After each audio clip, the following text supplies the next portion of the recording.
मोर और कौआ। एक घने जंगल में मोर और कौआ रहते थे। मोर अपनी रंग-बिरंगी सुंदरता के लिए प्रसिद्ध था, जबकि कौआ काला और साधारण था। कौआ हमेशा मोर से ईर्ष्या करता था।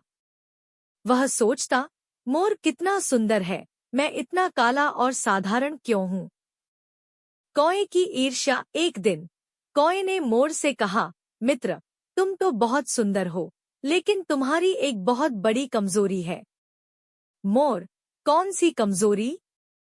कौआ, तुम ऊंचा नहीं उड़ सकते, लेकिन मैं आसमान में बहुत ऊंचा उड़ सकता हूँ।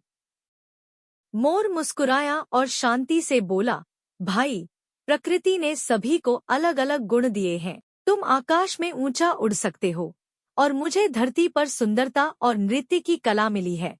हर जीव अपनी विशेषता के लिए अनोखा होता है।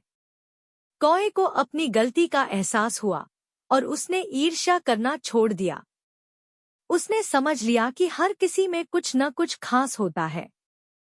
सीख। हर किसी की अपनी अलग खासियत होती है।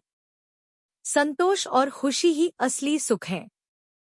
જો તમને આ વાર્તા ગમી હોય તો લાઈક, શેર અને સબસ્ક્રાઇબ કરવાનું ભૂલતા નહીં.